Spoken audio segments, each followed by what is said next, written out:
Sudah terlihat layarnya ya. Ya, sudah Pak. Baik, sore ini saya akan coba bagi kejadian di India, di salah satu anjungan minyak namanya Bombay High North. Beberapa tahun yang lalu, kejadiannya seperti biasa, investigasi tidak lengkap, tapi mungkin kita lihat saja konsekuensi yang terjadi sangat besar dan sangat mengerikan gitu ya.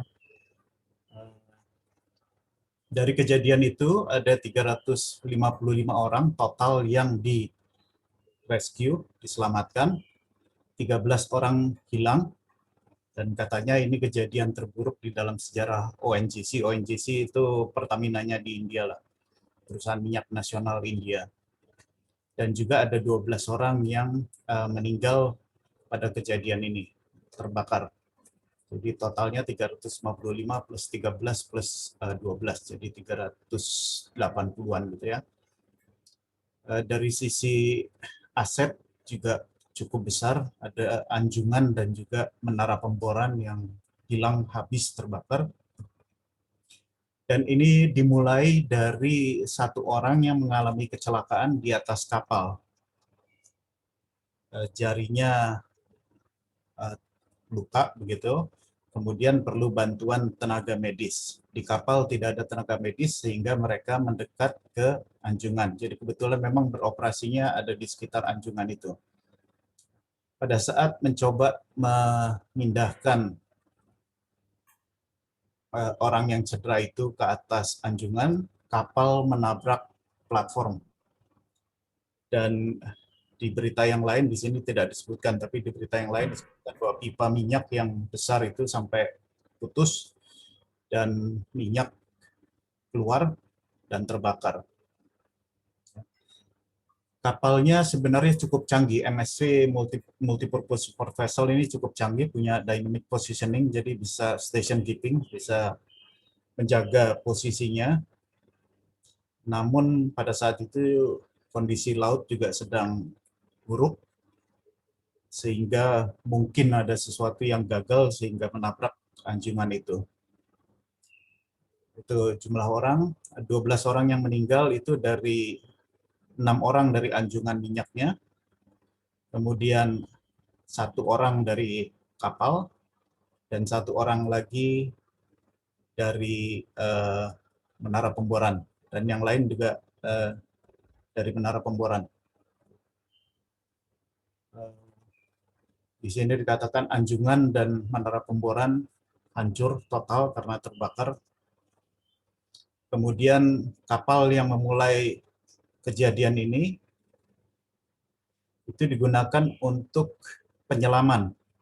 Jadi ada kegiatan juga penyelaman, dan 6 orang penyelam yang baru naik itu masuk ke compression chamber kamar untuk dekompresi. Jadi mereka dari laut naik ke atas masuk ke dekompresi dulu. Tapi karena terjadi evakuasi tidak ada yang memperhatikan mereka, dan baru ditemukan sehari setelah kejadian dan mereka keadaan selamat. Ini gambar-gambarnya bisa dilihat, jadi anjungannya memang di bawah itu apinya mulai, itu pipa minyaknya yang putus. Kemudian di sebelahnya terlihat itu menara pemboran, juga terbakar juga, dan kebakarannya sangat hebat, sehingga 13 orang hilang dan 12 orang tadi meninggal. Jadi pelajarannya adalah walaupun kelihatannya kejadian sangat sederhana gitu, mencegah kecelakaan di lapangan itu sangat perlu, karena kita tidak tahu apa yang bisa terjadi selanjutnya sebagai rantai, sebagai aliran dari kejadian itu. Demikian dari saya, Pak Edi. Terima kasih.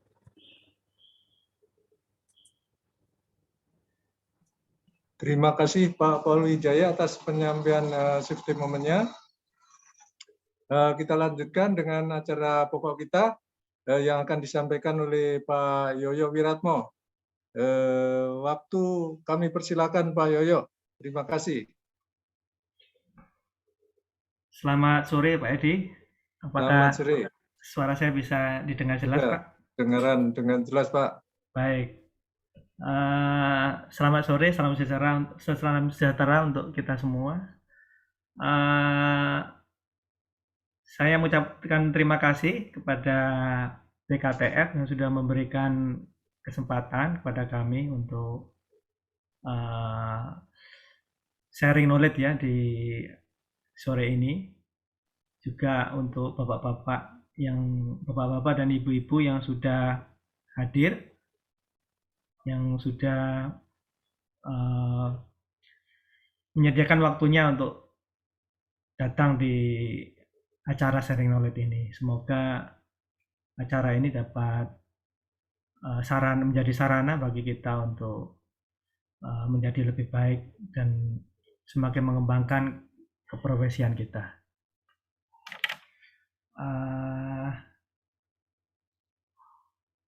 Selamat sore juga untuk bapak-bapak dosen ya yang banyak hadir di sini. Salah satunya dosen saya ya waktu kuliah ya, Pak Ali ya, Pak. Selamat sore Pak Ali.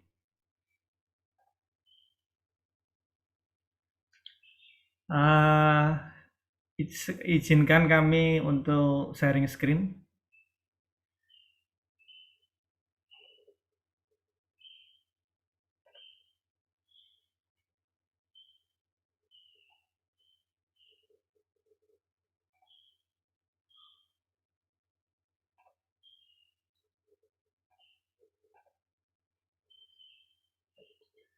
Eh, dalam metering secara garis besar ada gas metering dan liquid metering ya. Eh, bedanya kalau metering dengan flow meter, di mana kalau flow meter kita hanya skupnya hanya yang kita tinjau hanya flow meter itu tersendiri. Namun kalau metering karena tuntutan akurasi yang tinggi, jadi yang ditinjau bukan hanya alat ukur meternya saja, melainkan secara keseluruhan ya, baik desain pipanya maupun alat ukurnya tersendiri. Nah, biasanya kalau di gas metering ya, itu yang akan kita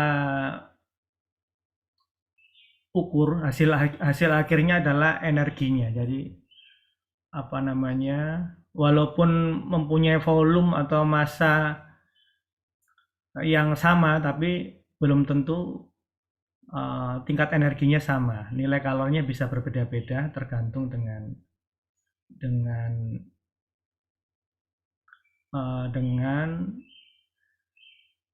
gas komposisinya. Nah, kalau di liquid metering itu adalah yang diukur biasanya adalah dalam volume tapi dengan pressure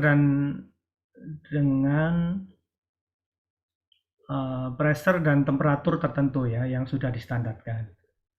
Nah, dalam hal LPG ini, nah dalam liquid tadi ya, masih liquid tadi yang pada umumnya tadi ya, itu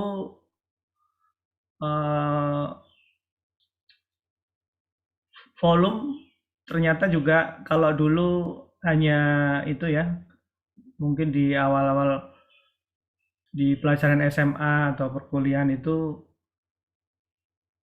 hanya berpengaruh pada temperatur. Nah, di dalam metering ini pressure juga mempunyai faktor korelasi ya terhadap volume ya. Nah, untuk LPG ini adalah yang tepat adalah dalam hal pengukurannya adalah dalam massa. Jadi alat ukur yang dipakai adalah alat ukur mass flow meter, di mana mass flow meter ini tidak tergantung oleh pressure dan temperatur ya, karena sifatnya kekal ya.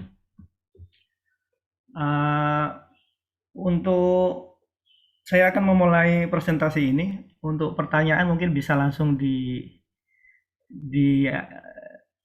diarahkan kepada moderator, nanti moderator bisa bisa Pertanyaan-pertanyaan ditulis di chat. oh gitu ya Pak. Oke Pak. Ya. Nanti minta tolong moderator Oh ya, oke, baik. Ya, untuk terima kasih. mengarahkan ya Pak. Oke Pak. Terima kasih. Ya, terima kasih. Nah, judul dari sharing kita sore ini adalah aplikasi Coriolis Meter dalam LPG metering system dengan feature vapor recovery. Jadi Coriolis Meter ini adalah flow meter yang bisa mengukur besaran, yaitu masanya ya, bukan volumenya. Jadi justru kalau volume dari Coriolis Meter itu adalah hasil turunan ya. Jadi Coriolis Meter itu besaran dasar yang diukur adalah massa dan density. Jadi nanti volumenya didapat dari kalkulasi dari massa dan density-nya. Nah, nanti di apa namanya di dalam materi ini nanti kita akan bahas itu. Yang dimaksud vapor recovery itu adalah dalam hal ini memperhitungkan dalam hal loading LPG ini dalam suatu kondisi pressure dan temperatur tertentu ada perubahan fasa ya, dari liquid menjadi gas. Nah, bagian yang berubah fasa ini yang akan diperhitungkan ya. Jadi apabila ada transfer ke misalkan truck loading gitu ya, misalkan di dalam truk itu setelah dari tangki ke truk itu ada sebagian yang berubah menjadi vapor, maka vapor ini diperhitungkan ya, tidak diabaikan. Jadi lebih fair ya bagi penjual dan pembelinya. Agenda presentasi sore ini yang pertama kita membahas desain basis, kemudian diagram alur proses, kemudian PNID diagram, kemudian general arrangement drawing, kemudian sistem arsitekturnya, kemudian Coriolis Meter basic principle, kemudian Coriolis flow meter sizing, kemudian datasheet instrumen, kemudian format billing report. Kemudian yang ke-10 adalah HMI display, dan yang ke-11 ada video demo untuk Coriolis Meter.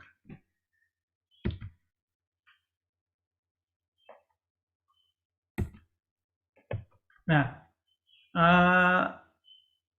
diagram yang ada di depan ini adalah merupakan propertinya dari LPG ya.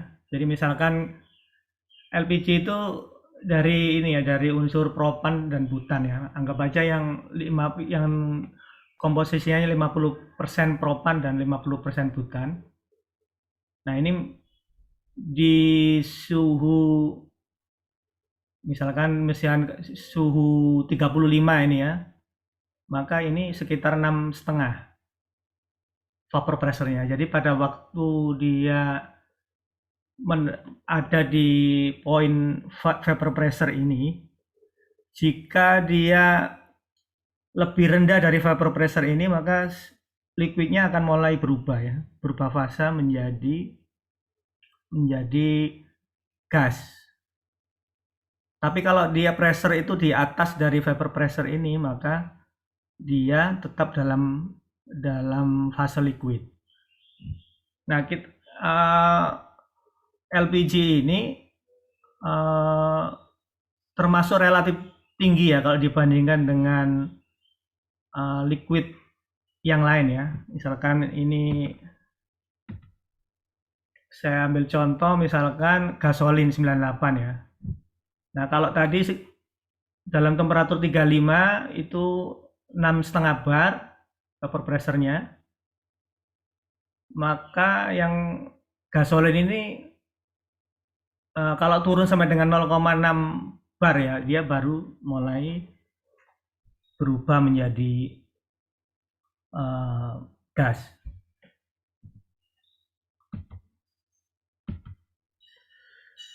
Nah, ini ada data ya, data case yang project yang pernah kami handle ya. Jadi di poin nomor 4 sama nomor 5, ini nomor 4 sama nomor 5, itu 4 ini adalah posisi ketika LPG sedang ini ya, dari tangki menuju truk ya. Nah, setelah di truk ini, waktu loading ini, data prosesnya seperti ini ya. Jadi dia waktu masuk ke truk itu pressure-nya 11,1 ya, temperaturnya 35. Nah, ketika dia keluar dari truk 6,565. Nah, ini pada kondisi seperti ini dia sudah mulai berubah ya, berubah menjadi liquid ke gas.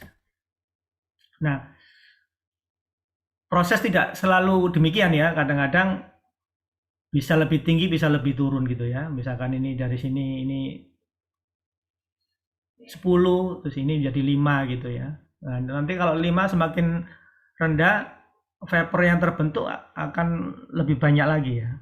Nah, untuk itu harus diperhitungkan perubahan fase liquid yang menjadi gas ini.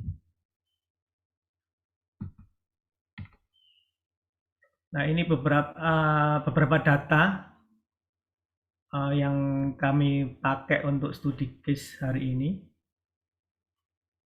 Jadi flow meter yang digunakan Coriolis ya, meter konfigurasi 2 kali 100% itu berarti ada 2 line ya. Jadi bisa membackup, jadi kalau line yang pertama bermasalah bisa menggunakan line yang kedua dengan kapasitas yang sama. Nah, untuk liquid ini pressure-nya untuk minimumnya adalah 10 kg Fos ya per cm persegi. Normalnya 12,05, maksimumnya di 15. Kemudian operating temperatur di 21, minimum normal 38, maksimum 38. Pada kondisi vapor, ini operating pressure-nya adalah 5,676, normalnya 6,5676, 6,565 dan maksimumnya adalah 7,475 kg Fos per cm persegi. Kemudian untuk operating temperaturnya adalah 35,37, kemudian normalnya 35,38 dan maksimumnya di 35,4. Kemudian untuk desain pressure adalah 18 kg Fos per cm persegi dan desain temperaturnya adalah minus 10 sampai 60 degree Celcius. Nah, data yang kami terima ini ya dari user akan menjadi dasar bagi kami ya untuk memilih peralatan yang bisa beroperasi dengan optimal ya pada kondisi proses seperti ini. Jadi ini merupakan dasar dari pemilihan alat ya. Nah, ini adalah propertiesnya fluida, density, molecular weight, viscosity, vapor ratio, dan latent heat-nya ya. Nah, dalam mendesain metering untuk Coriolis ini, yang menggunakan meter Coriolis ini, standar internasional yang kami gunakan adalah API MPMS chapter 5.6 ya. Ini adalah desain yang disepakati digunakan di Indonesia ya. Kemudian untuk dari government ya, Indonesia Government Regulation, itu ada beberapa hal yang mengatur secara spesifik untuk yang regulasi yang ada di Indonesia, yaitu adalah Peraturan Menteri Energi dan Sumber Daya Mineral Republik Indonesia Nomor 18 Tahun 2018 tentang pemeriksaan keselamatan instalasi dan peralatan pada kegiatan usaha minyak dan gas bumi. Kemudian Surat Edaran Direktorat Jenderal Minyak dan Gas Bumi Nomor 8631 /18.06 DJM.T tahun 2008 tentang penggunaan sistem alat ukur pada kegiatan usaha migas Indonesia. Kemudian ada juga Surat Edaran Direktur Teknik dan Lingkungan Migas Nomor 1999 /18/06/DMT/2013 tahun 2013 tentang edaran pelaksanaan kegiatan operasi serah terima minyak dan gas bumi di titik penyerahan. Kemudian untuk sektor hulu ada Pedoman Tata Kerja SKK Migas Revisi 01 ya, yang biasa disebut PTK 062 ya, tahun 2018.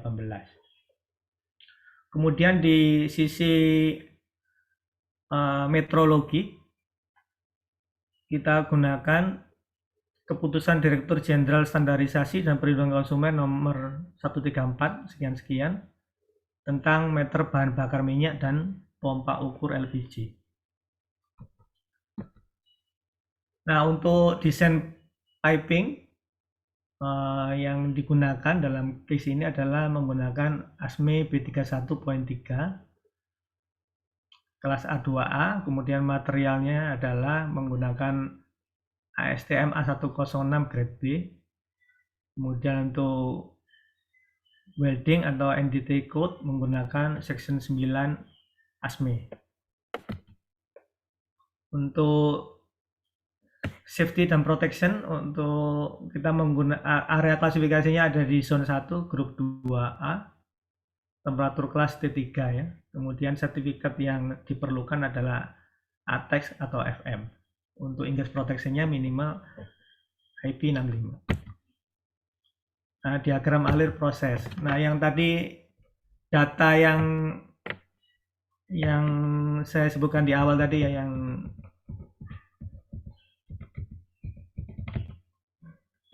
yang di ini ya, poin 4 sama poin 5 ini kalau di diagram alir proses, nah ini yang nomor 4 ya. Poin nomor 4 sama ini poin nomor 5. Jadi pada waktu ini dari pompa LPG-nya ya masuk ke dalam truk ya. Nah, ini kondisinya adalah yang di poin nomor 4 ini adalah pada waktu masuk itu 10,9 bar ya. Jadi saya saya konversi tadi ya, tadi di tabel tadi kilogram Fos ya. Jadi bar. Nah, ketika keluar dia 6,4 bar ya pada suhu 35,4 derajat Celcius. Nah, ini dia sudah mulai ketika keluar di sini itu dia sudah mulai menjadi fase gas. Nah, kemudian dia akan dialirkan di proses lebih lanjut untuk merubah gas menjadi liquid kembali ya, untuk bisa ditransfer lagi ke truk ya. Untuk PNID-nya dimulai dari land liquid ya. Ini liquid masuk dari sini, kemudian ada pressure gauge di sini untuk melihat tekanan pada waktu masuk. Kemudian ada strainer. Strainer ini fungsinya untuk selain sebagai filter juga ada air eliminator di sini ya. Jadi supaya liquid yang di sini diharapkan 100% liquid ya, tidak ada bubble dan lain-lain. Nah, kemudian C ini adalah Coriolis meternya. Kemudian di downstreamnya ini ada pengukuran pressure dan temperatur. Kemudian ini adalah pressure safety valve yang akan merilis tekanan ya bila mencapai setting yang sudah di set di PSV-nya ini. Kemudian ini ada tapping point untuk kita hubungkan dengan prover dari eksternal ya. Kemudian di sini ada counter valve. Counter valve ini yang akan mengatur batching-nya ya untuk loading ke truk ya. Dia dikendalikan oleh batch controller ini ya. Jadi batch controller ini menerima input flow rate dari Coriolis meter berupa mass flow rate yang masih berupa liquid ya, yang masuk dari sini. Kemudian selain dia mendapat mass flow yang liquid, juga mass flow yang vapor ya. Vapor ini diterima juga, dibaca oleh batch controller ini. Nanti kemudian dia dikurangi. Nah, kemudian dia berhenti. Misalkan dia di sini pada waktu pengukuran nanti di set ya, misalkan satu truk misalkan 15.000 ton ya. Nah, kalau dia totalizernya dari fase liquid dan vapor ini kalau sudah mencapai 15.000 misalkan nih, Coriolisnya yang liquid ini membaca 15.100, yang ini membaca 100 gitu ya, 100 kilogram gitu. Nah, dia akan stop control valve ini ya.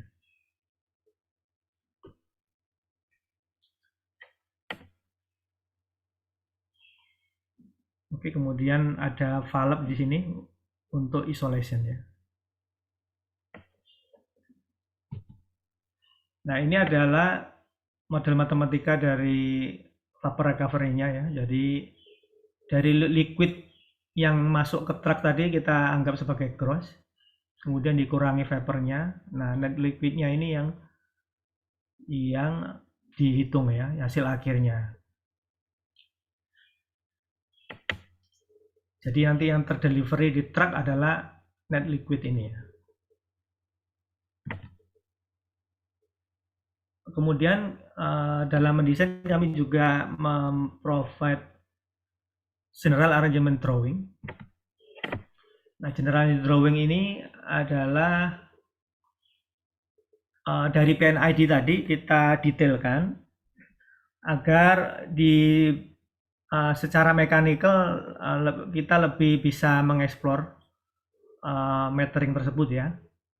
Baik itu untuk selain memvisualkan bentuk fisiknya ya, kita juga punya gambaran mengenai dimensi, terus maintenance space. Jadi misalkan kira-kira orang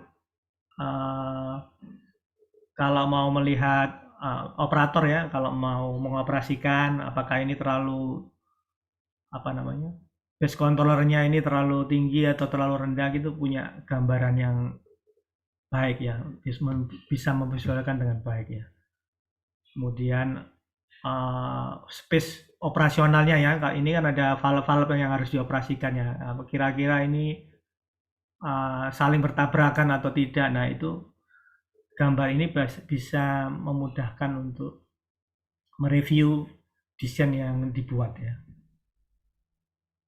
Kemudian juga bagi sipil ya, untuk mempersiapkan fondasinya. Nah, yang terakhir adalah untuk keperluan shipping ya. Jadi kira-kira nanti kita harus bawa kendaraan yang seperti apa ya, yang bisa dipakai untuk mengangkut ini ke site ya. Apakah kalau terlalu besar harus dipecah gitu ya? ada kemungkinan seperti ini. Tapi biasanya LPG relatif pendek ya, jadi nggak perlu dipecah ya.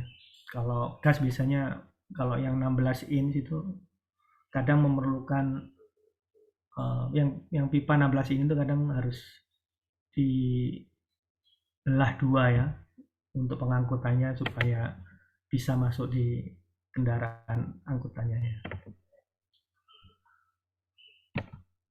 Nah, itu tadi view secara isometrik ya. Ini view dari depan dan samping. Kita bisa tahu nanti ketinggian berapa, total panjangnya berapa. Kemudian dari PNID tersebut untuk bidang instrumen atau electrical bisa didetailkan lagi dengan sistem arsitektur ya. Jadi gambaran mengenai kontrolnya seperti ini. Jadi nanti ada suatu junction box, di mana junction box itu ada merupakan dikumpulkannya sinyal pengukuran ya dari alat ukur di lapangan ya, atau field instrumen ya. Di sini ada flow meter, ada pressure transmitter, kemudian ada PDIT itu untuk ini ya, pressure differential ya, untuk mengecek seterannya sudah perlu di maintenance apa enggak, sudah mulai blocking apa enggak gitu ya. Ini PIT, ini FIT, ini kalau flow meternya menggunakan pulsa ya. Kalau PT sama TT-nya menggunakan 420 mA. Kemudian ini juga disediakan untuk prover dari luar kalau mau melakukan proving. Kemudian untuk level yang lebih atas ke DCS atau ke terminal automation ini disediakan komunikasi ya. Biasanya kita pakai Modbus ya, protokol Modbus. Kemudian ini merupakan digital terminal block ya. Jadi untuk status yang perlu ditransfer lewat hardwire, kemudian untuk mengedrive digital control valve tadi kita lewatkan di terminal block ini ya. Ini di lapangan dibagi-bagi ya dalam beberapa junction box ya ini. Dikelompokkan berdasarkan tipe sinyalnya. Dan yang ini adalah batch controller ya. Dia yang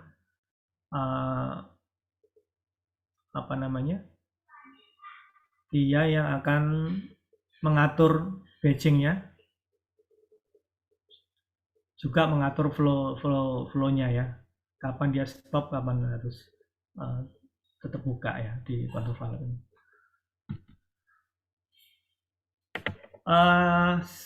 Sekarang ke Coriolis meternya ya. Basic prinsipnya, mengapa menggunakan Coriolis meter ya? Tadi saya sampaikan di awal tadi ya, karena kalau LPG yang diperlukan adalah mass flow ya, karena dia vapor pressure-nya lumayan tinggi ya. Jadi nanti kadang ada yang yang bersifat diantaranya itu ya, misalkan tidak benar-benar vapor gitu ya, ada sebagian yang liquid gitu ya, mungkin liquidnya 5%, vapornya 95%. Nah itu kalau alat ukur mass flow dia bisa mengukur ya, karena diukur mass-nya ya, bukan volumenya. Nah, efek Coriolis ini ditemukan pertama kali oleh Gaspard Gustave de Coriolis ya, yang hidup antara tahun 1792 sampai 1843 ya, seorang ahli matematika, mechanical engineer dan scientist ya dari Paris. Pada paper yang berjudul seperti ini yang tertulis ini ya, saya nggak bisa bahasa Prancis. Jadi dia membicarakan tentang efek Coriolis pada dealing with transfer energy in rotating system, jadi di sistem yang berputar ya. Kemudian tapi efek Coriolis ini baru dimanfaatkan ya pada awal abad 20 ya, walaupun sudah dikemukakan tahun 1835 ya. Jadi untuk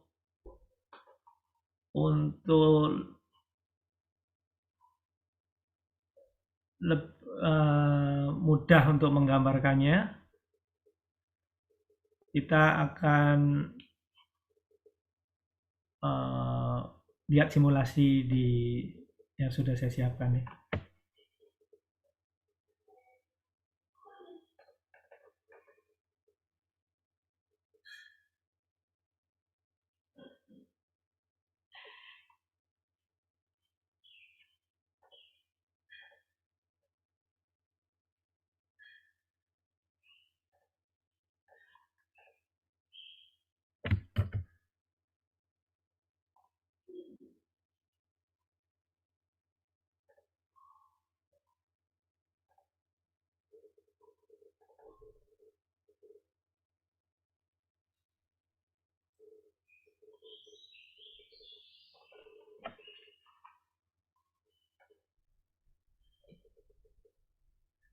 Nah, ini ada video ya yang coba mensimulasi efek Coriolis ya dalam skala laboratorium ya. Jadi ini bapak-bapak ini sedang melempar bola dan menangkap bola dalam keadaan frame-nya tidak berputar ya.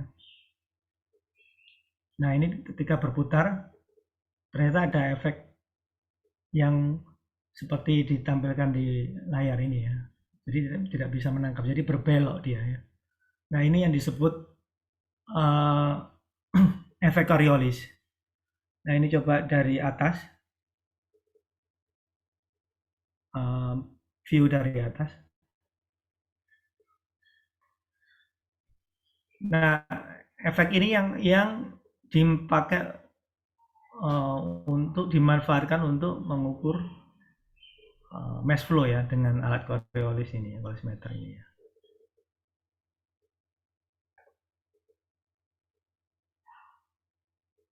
Oke.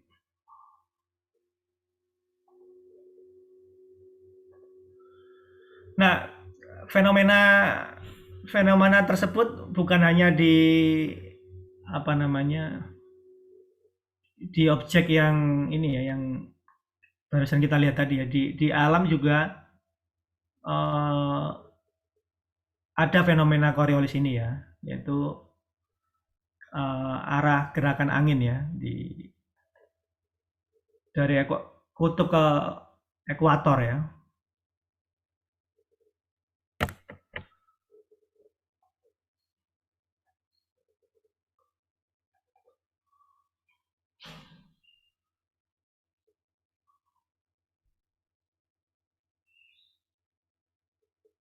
Nah, ini arah angin ya dari kutub menuju ekuator ya.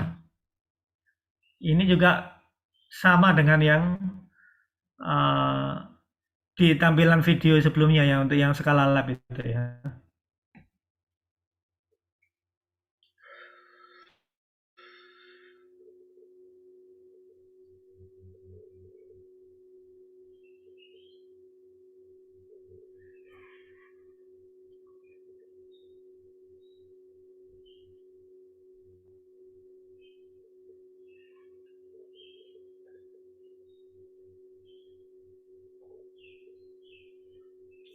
Nah, untuk aplikasi alat ukur, ini ada gambaran yang baik, yang sederhana. Jadi pipa ya, menggunakan selang air ya. Selang air ini digerakkan ya, karena itu tadi ya, yang frame yang berputar tadi ya, digerakkan. Nah, nanti ada perbedaan ya ketika ada aliran sama tidak ada aliran.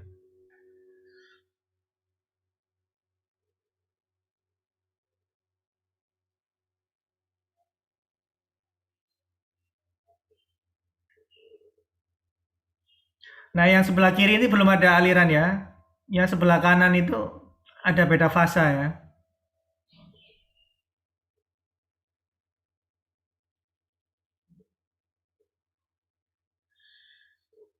Nah, ini yang aplikasi untuk di Coriolis meter ya.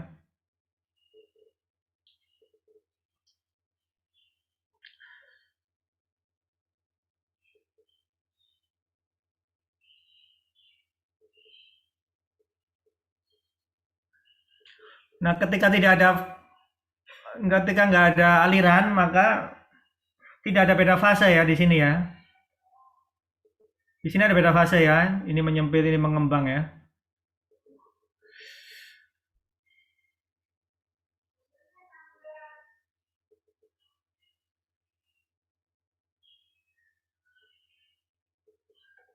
Nah,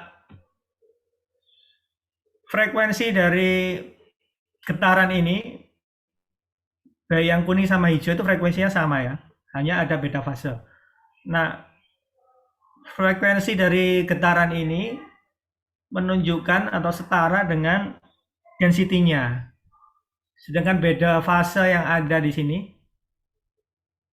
beda fase antara merah sama kuning ini adalah setara dengan nilai mass flow-nya. Jadi semakin besar beda fasenya, maka mass flow-nya akan semakin besar ya. Jadi kemudian ditangkap ya. Yang merah ini adalah exciter ya. Jadi dia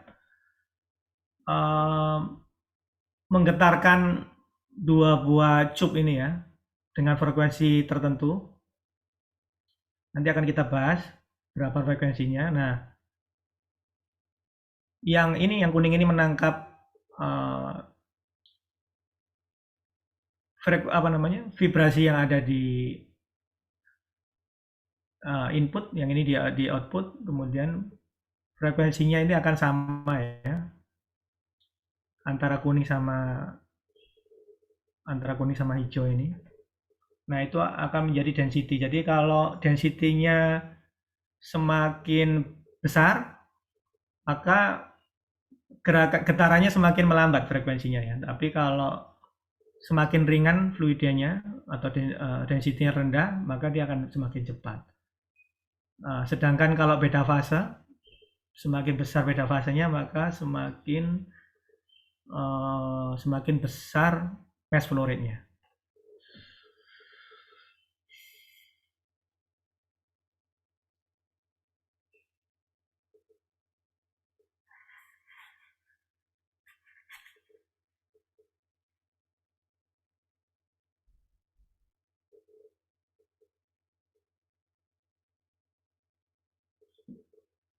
Nah, ada temperatur juga disematkan di sini ya, temperatur sensor ya, untuk memberikan kompensasi terhadap kelenturan materialnya ya.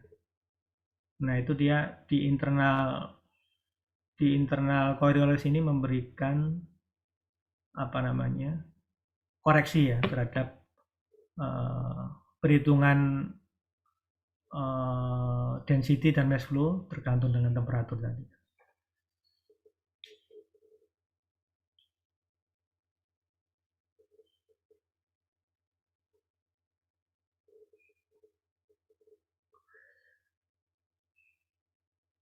Oke.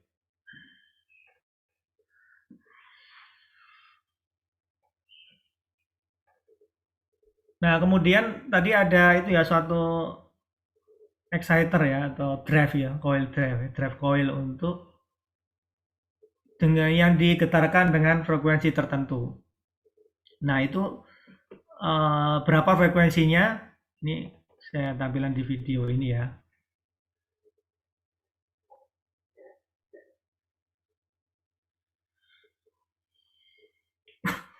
Nah, berdasarkan data ini, kalau disturbance yang berupa mechanical ya, gangguan mechanical, noise berupa mechanical itu sekitar 50 atau 60 Hz ya, menurut data ya. Nah, kalau proses ini lebih tinggi ya dia. Bisa 200 Hz atau berapa 500 Hz ini ya.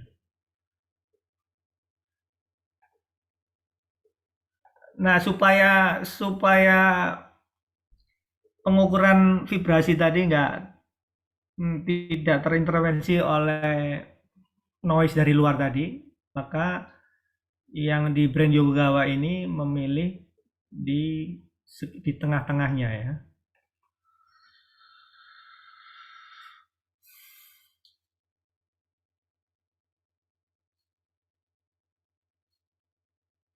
Ya, sekitar 150 Hz ya. Ya. Ada yang memilih di sekitar 60 Hz ya. Nah, semua ada komprominya ya. Kalau yang rendah itu nanti dia lebih teliti tapi lebih tidak aman terhadap gangguan mekanikal ya. Kalau yang dibuat tinggi, dia akan kadang-kadang bisa merusak sifat bahannya ya. Merusak di industri petrochemical itu dia bisa merubah fluidanya. Oke. Nah, ini sizing Coriolis ya. Jadi dalam case ini ya, kita dapat data untuk agar operating liquidnya sekitar 57.000 kilo ya per jam. Nah, kita sizing agar di operasi minimal dan maksimalnya dapat ya. Ini kita bikin minimalnya adalah 30.000, maksimumnya adalah 80.000. Kemudian desain, jadi bisa kita dalam project ini ditetapkan ya desainnya di 100.000 kg per hour. Namun alat ini dengan pressure dan temperatur serta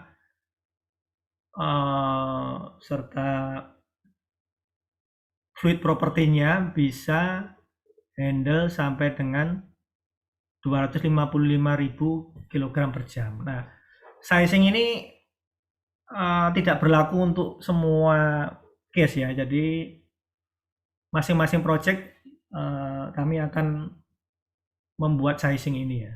Jadi sepenuhnya tergantung dengan kondisi proses, baik pressure, temperatur maupun fluida yang akan diukurnya.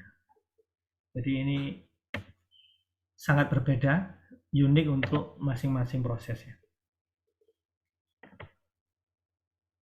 Nah, akurasi secara garis besar mendapat 0,1% ya. Jadi kalau di Dijen Migas untuk liquid itu yang bisa diterima adalah 0,15% ya. Kalau metering liquid itu 0,15% ya maksimum akurasinya ya.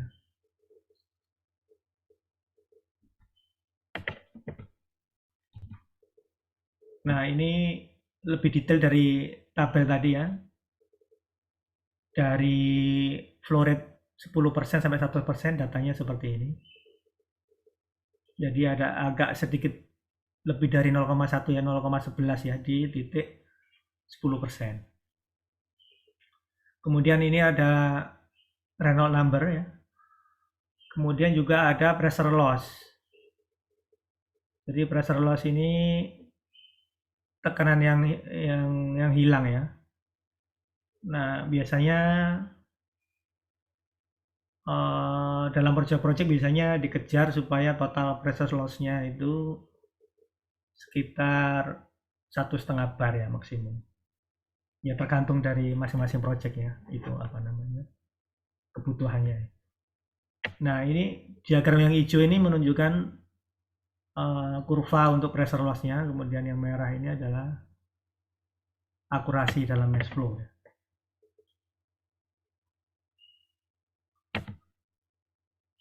Oke, yang ini yang untuk vapor.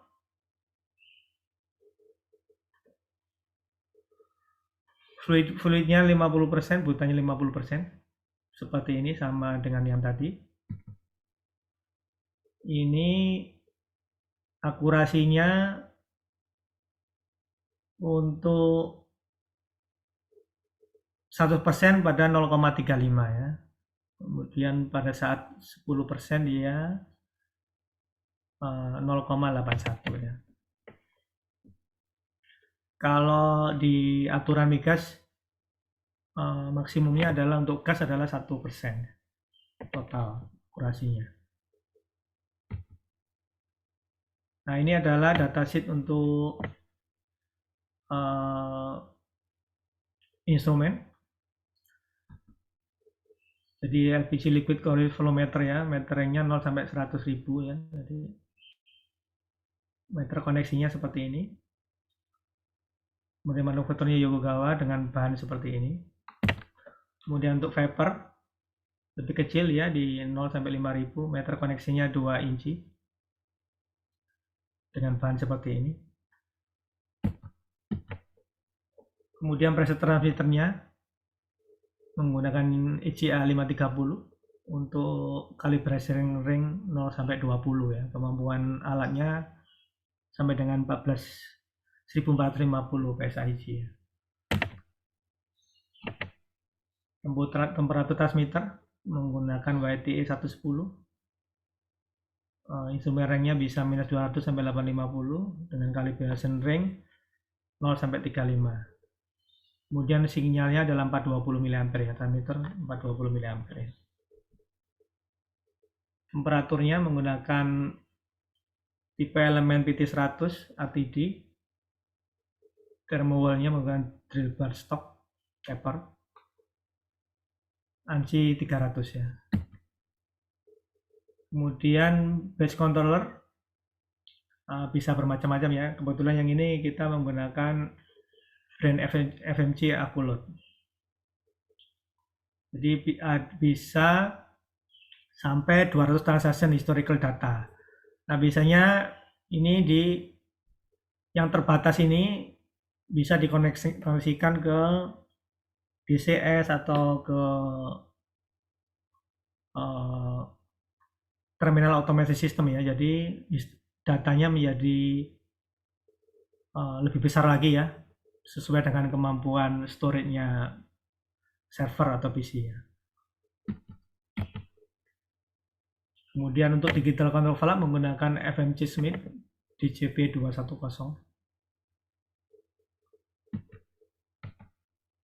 Kemudian ada grounding system ya. Grounding system itu untuk sebagai alat safety ya, supaya tidak terjadi elektrostatik ya yang bisa menimbulkan percikan api.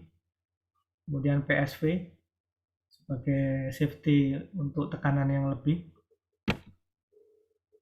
Kemudian format billing report-nya seperti ini ya. Ini saya kasih ilustrasi aja. Jadi ada batching number-nya. Ini dibaca oleh meter yang serial number berapa. Start time-nya, end time-nya, kemudian pressure-nya berapa, temperaturnya berapa. Oke. Kemudian totalnya berapa, ini yang dipakai untuk transaksi ya. Nah, biasanya ada pengesahan ya di sisi penjual dan pembeli. Itu tadi batching report ya, jadi setiap pengisian truk ada ini ya. Nah, kalau ada keperluan yang lebih detail lagi, maintenance atau apa, kita bisa create current report ya yang menunjukkan semua parameter yang diperlukan untuk kita melakukan observasi. Kemudian untuk HMI display ini adalah sebagai sarana operator ya untuk mengoperasikan. Jadi ini bisa dilengkapi dengan fitur ini ya, untuk ID-nya user ya, jadi siapa yang mengoperasikan ini kita kasih sarana untuk login ya. Nah, ini merupakan visualisasi dari yang di skip tadi ya. Kemudian kalau kita klik ini kebetulan ada apa namanya permintaan untuk kita tahu ya apa namanya prosesnya sedang ada di mana gitu ya. Oke, ini setiap equipment ada suatu faceplate ya untuk kita memberikan limit, perubahan limit, atau kita memberikan suatu angka apabila ada fail ini dia mau memberikan suatu nilai konstan berapa gitu ya. Jadi untuk mencegah pengukuran yang bisa lompat. Kemudian ada juga dilengkapi dengan alarm.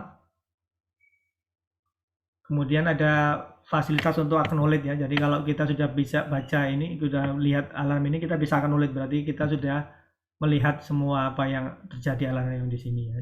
Tujuannya adalah agar bila ada alarm yang baru yang setelah recovery muncul lagi, kita bisa membedakan ini setelah kita acknowledge muncul lagi apa hanya sekali aja keluar atau berkali-kali, kita bisa gunakan ini ya. Nah, ini ada trending untuk kita bisa menganalisa masing-masing alat ukur tadi ya, real time trending, dan juga ada historical trending ya. Jadi kalau kita udah closing harian itu kita bisa cek ya bulan yang lalu atau 2 bulan yang lalu ya melalui historical trending. Nah, ini ada juga kita siapkan sistem arsitekturnya ya. Jadi tadi ya diagram saja, kalau ini menunjukkan aktualnya seperti apa. Jadi kalau ada yang kabel putus atau apa gitu, atau ada sesuatu itu nanti kita bisa lihat di sini ya statusnya. Baik, terima kasih. Pak Edi, untuk materi sudah cukup Pak, tapi ada video kalau waktu masih ada. Oh iya. Saya tampilkan. Oh iya. Sambil mohon maaf nih, tadi saya keluar mental ya, itunya pertanyaan-pertanyaan hilang nih. Mohon ditulis gitu ya? lagi pertanyaannya. Terima kasih. Iya. Videonya sambil saya putar atau? Ya, silakan Pak. Jadi ini video dari ini ya.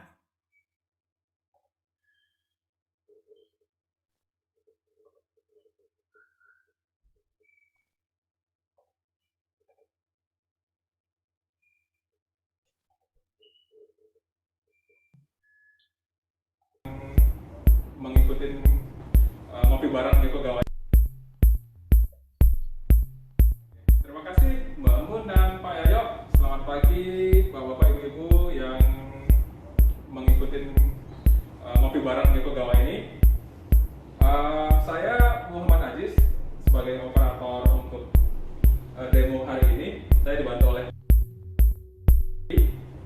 baik, sebelum kita mendemokan ini, kita akan memperkenalkan dulu apa-apa saja yang ada di skip kita ini. Pertama, kita punya tangki. Ini kita anggap tangki.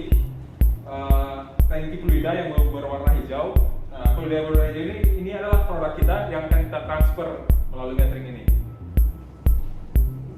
Kemudian ada pompa. Pompa ini yang akan mendorong fluida yang ada di tangki. Kemudian kita punya Coriolis flow meter. Kalau di metering itu, flow meter ini adalah primary element. Jadi metering itu karena metering itu sangat bergantung pada flow meter, karena akurasi meter itu paling besar ditentukan oleh flow meter dari tipe dari flow meternya. Di sini kita menggunakan Coriolis flow meter di Yokogawa, tipenya disebut Rotamas. Ini adalah transmitter dari Coriolisnya. Jadi memang transmitternya ini tipe yang tidak integral, jadi dia remote. Kemudian dari sini data flow rate akan dikirim ke alat yang namanya batch control unit. Ini disingkat BCU, batch control unit, yang fungsinya selain mengkalkulasi totalizer yang ditransfer melalui metering ini, juga sebagai reporting dan mengontrol. Misalnya kita mempunyai kontrol valve dan mengirim indikasi kapan pompa harus stop, start, dan sebagainya. Oke. Baik, kita akan mendemokan. Jadi kita akan mentransfer fluida yang ini sebesar 120 kilo. Jadi kita akan memasukkan nilai preset 120 kilo dan kita enter. Kemudian kita start. Setelah start, kita akan menyalakan pompa untuk memulai proses transfer. Oke, kita dengar pompa sudah mulai menyala, fluida sudah mengalir melalui flow meter. Terbaca saat ini flow rate-nya adalah 2600 kg per hour. 2600, ya benar. Di BCU juga kita cek pembacaannya mirip dengan yang ada di transmitter Coriolis flow meter, yaitu sekitar 2600. Oke, kemudian di sini ada informasi total yang sudah ditransfer, yaitu sekitar 24 kilo. Kemudian ini adalah target kita, yaitu 120. Di sini adalah sisa dari total yang belum ditransfer, yaitu jadi nilainya akan turun terus. Kemudian bar ini menunjukkan progres dari transfer kita. Berarti saat ini kita sudah mentransfer sekitar 40 kg dan masih kurang sekitar 77 kg lagi. Jadi saat ini kalau kita hubungkan dengan topik kita hari ini, kita hanya bisa membaca informasi ini melalui batch control ini, jadi hanya lokal saja. Jadi nanti setelah ini akan menjelaskan bagaimana IT itu berperan di Outdoor. Bagaimana informasi-informasi yang ada di sini bisa ditampilkan secara online dan lokal. Tapi tetap harus aman, karena kalau kita cuma hanya mengirim data tidak mempertimbangkan aspek keamanan, security, malah akan membahayakan dari data yang kita online kan.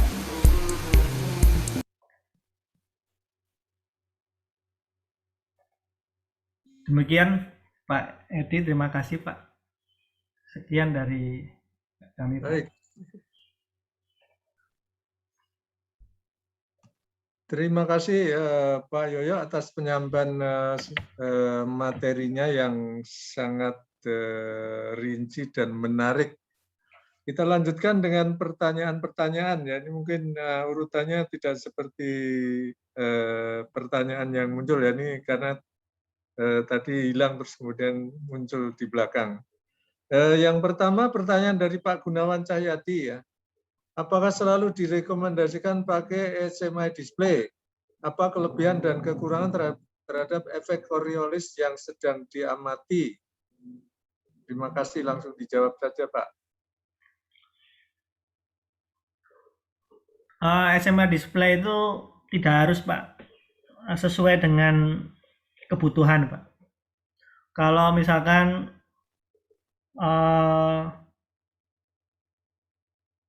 kebutuhan operasinya itu harus di lapangan ya supaya untuk alasan kaidah kaidah kaidah keselamatan gitu ya.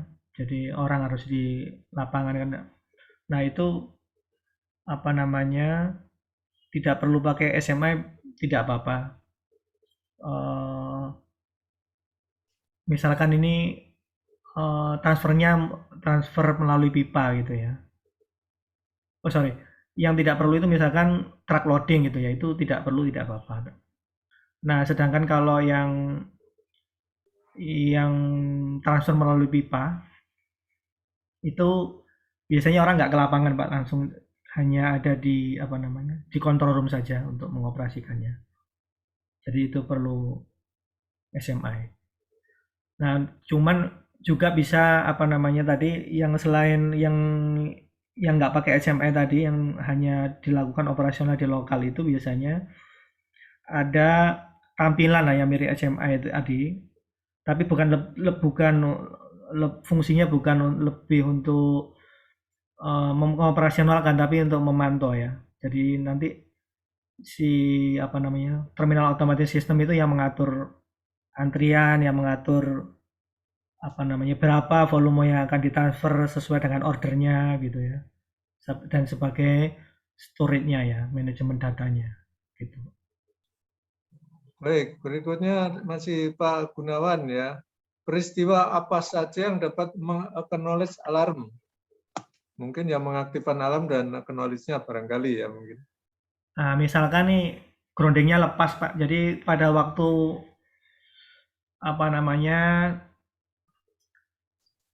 pada waktu pengisian itu skenario-nya SOP-nya dia harus pasang grounding gitu ya.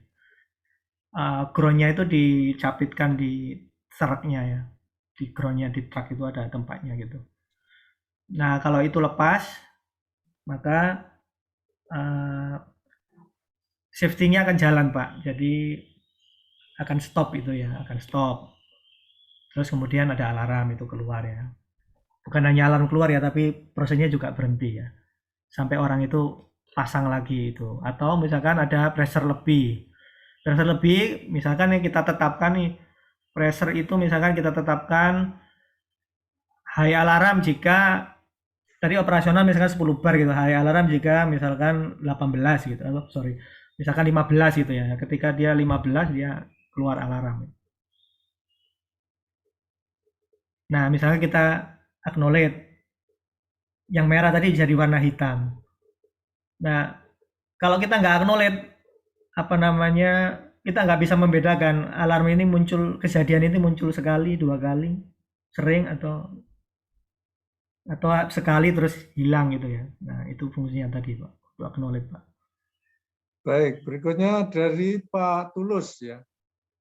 Secara aturan DMAT, berapa deviasi atau error yang diizinkan sebagai kategori accepted jika meter kerja saya dilakukan rekalibrasi?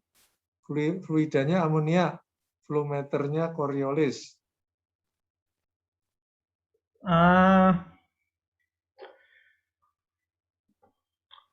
Yang DMAT agak ini Pak, agak longgar ya Pak. Nanti saya kasih datanya, cuman rata-rata user ya meminta 0,15 itu Pak. Jadi walaupun demand-nya oke, kadang user nggak mau ngejar yang 0,15 itu Pak. Ya nanti saya sampaikan Pak yang dari DMAT ya, yang agak longgar itu Pak. Baik, berikutnya dari Pak Muhammad Iksan. Pertanyaan yang pertama, berapa lama beroperasi Coriolis ini harus dikalibrasi? Tiap berapa lama dikalibrasi? 1 tahun Pak. 1 tahun ya? Ya. Oke. 2, cara mengkalibrasinya bagaimana Pak? Jika alat ini telah terpasang, apa dilepas dibawa ke pabrikan atau bisa dikalibrasi di lapangan? Biasanya dibawa ke DMAT Pak, atau fasilitas lain yang kalau misalkan kapasitasnya terlalu besar gitu, demand nggak ada, bisa pakai fasilitas lain gitu ya. Tapi demandnya diundang di fasilitas itu. Nah yang Coriolis biasanya pakai gravimetri Pak. Jadi ditampung di tangki yang sudah disediakan load cell. Kemudian dibandingkan antara totalizer yang ada di Coriolis itu dengan yang ada di timbangan. Nanti kita cari errornya.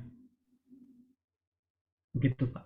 Baik, nomor 3, apakah Coriolis jenis ini termasuk peralatan low maintenance? Termasuk low maintenance Pak, karena tidak ada moving part ya Pak. Jadi kalau kayak turbin atau turbin meter atau apa namanya, atau PD meter itu ada moving part ya, ada bearing, ada apa gitu. Kalau ini hanya pipa saja dialirkan, kemudian getarannya itu yang diukur. Baik, berikutnya Pak Tulus. Dalam desain sisi metering, apa yang menjadi pertimbangan dalam satu skid dibutuhkan meter kerja dan meter proofing? Karena ada desain metering yang hanya menunjukkan meter kerja saja. Jadi gini Pak, ini kalau secara umum ya, liquid itu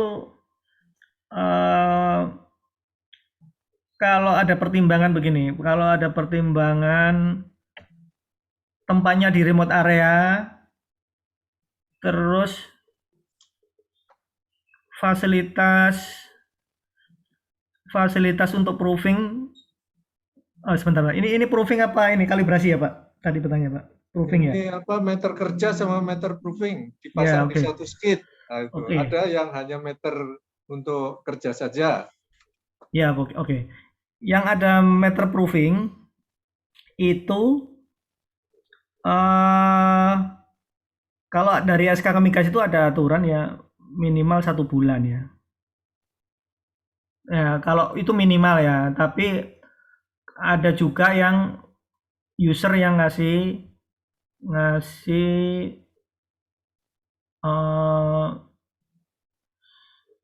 SOP atau apa namanya, persetujuan antara penjual dan pembeli itu lebih ketat. Jadi setiap mau pengisian di proofing gitu.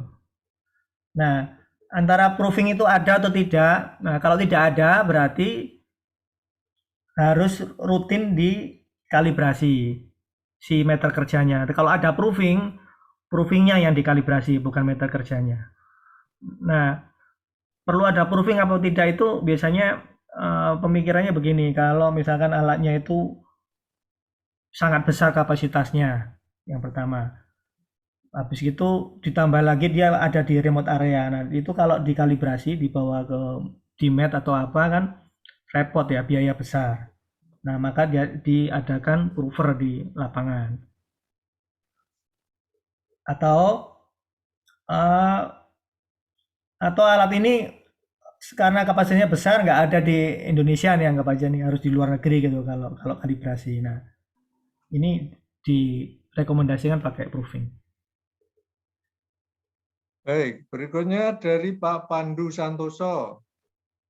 Untuk gas custody meter, mana yang praktis dalam operasi Coriolis vs USM? Dan fungsi vapor recovery dalam custody meter gas? Bisa diulang Pak, sorry Pak. Maaf. Ini, mana yang lebih praktis? Meter Coriolis atau ultrasonic meter ya, USM ini ya?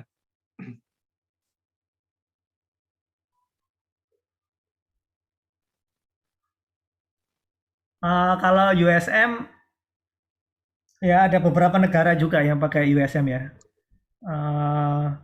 Cuman kalau untuk liquid yang di Indonesia itu belum ada Pak prakteknya Pak. Jadi apa namanya masih ada perdebatan gitu Pak. Kalau pakai USM itu untuk dipakai di liquid Pak, karena ada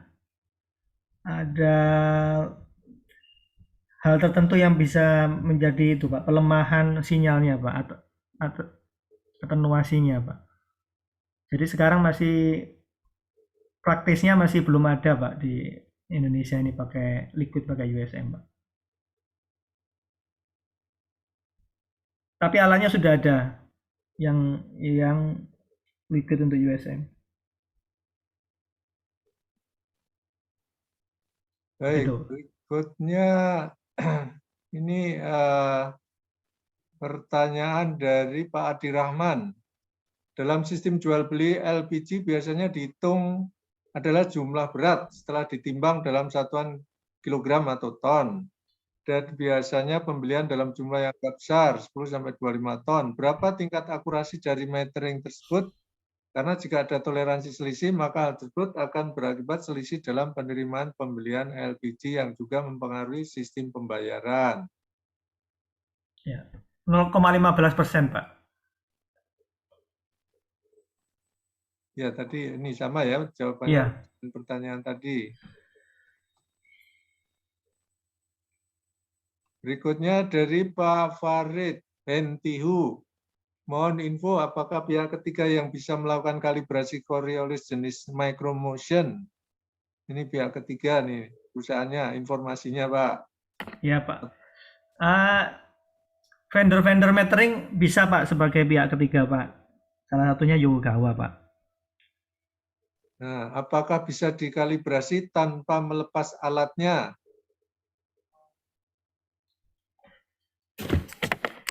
Harus dilepas, Pak. Harus dilepas ya. Oke. Iya. Ini yang micromotion ini anu ya, Pak. Tadi apa? Densito apa liquid ini ya, Pak? Tadi.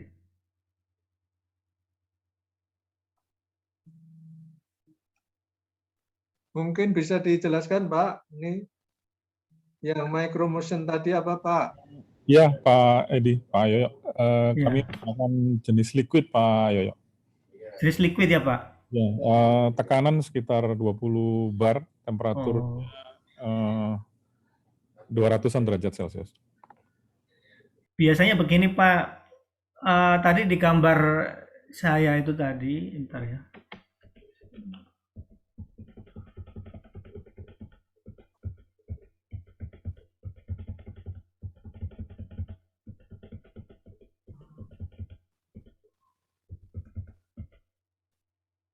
Saya share ya, Pak. Sebentar ya. Izin share ya.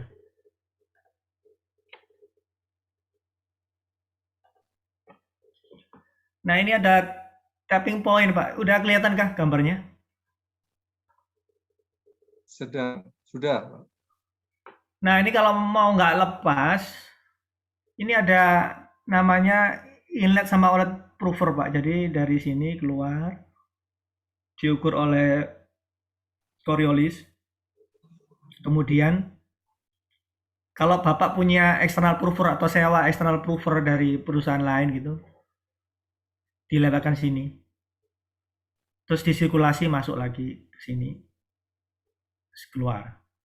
Nah, ini boleh disirkulasi ya. Jadi beberapa fasilitas itu mungkin ada pipa ya untuk sirkulasi atau di sini gitu ya. Nah, itu bisa seperti itu, tapi disediakan ini, Pak. Tapping point ini, Pak, untuk prover. Begitu, Pak. Apakah sudah menjawab, Pak? Ya, baik Pak. Ya, terima kasih, cukup mencerahkan. Jadi intinya kami kalau tidak melepas Coriolonya perlu dipasang semacam inlet dan Perlu, iya. Baik. Betul, Pak. Dengan Yokogawa bisa, Pak ya? Bisa, Pak. Makasih Pak. Ya. Makasih, Pak. Baik, berikutnya dari Pak Kiswanto. Apakah pipa tersebut tidak membuat pressure drop yang besar? Pressure drop ada, Pak, dan relatif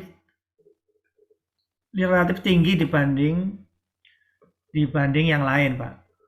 Hanya saja selama ini masih bisa, Pak ya. Coba saya tampilkan yang tadi ya.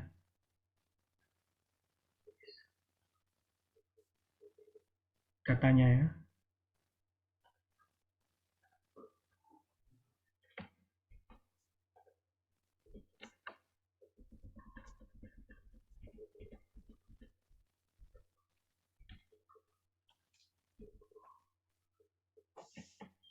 Nah, ini pressure loss-nya ya, paling besar 400 milibar ya.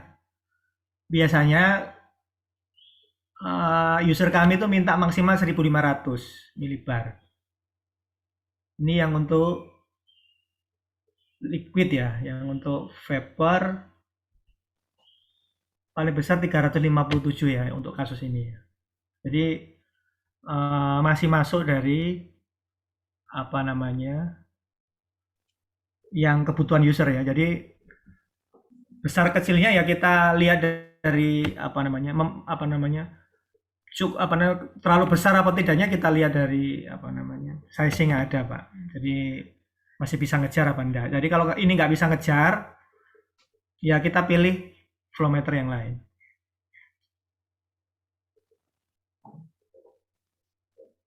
Gitu Pak.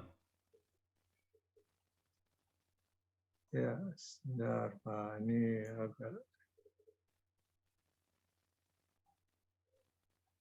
Nah, ini tadi kebetulan Pak Kiswanto tadi ya sedang mencari ini kalau nggak salah ini.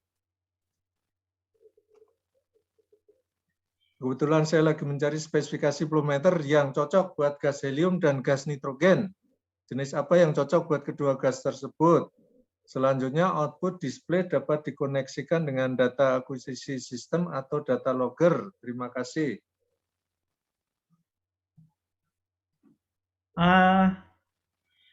Kalau mau masa, Bapak bisa pakai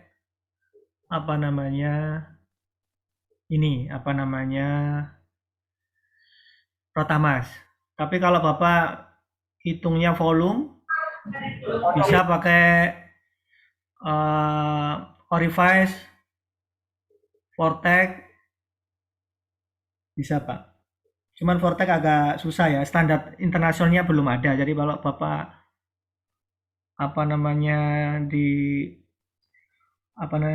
kebutuhan praktis desain engineeringnya harus ada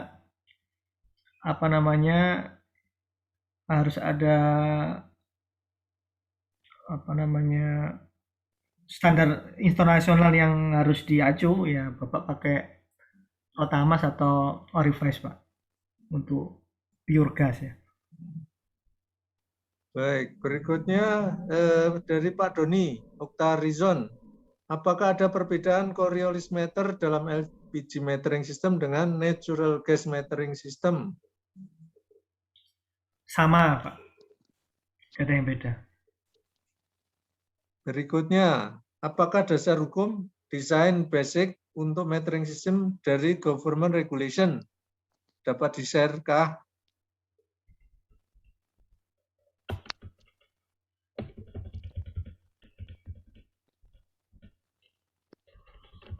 Bentar ya Pak, tadi Ya. ada, nanti bisa dilihat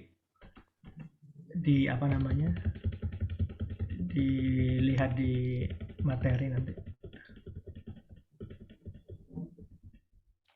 Ini Pak, Peraturan Menteri nomor 18 ini, terus surat edaran Direktorat 8631, terus surat edaran Direktur Teknik Lingkungan ini yang tahun nomor 1999.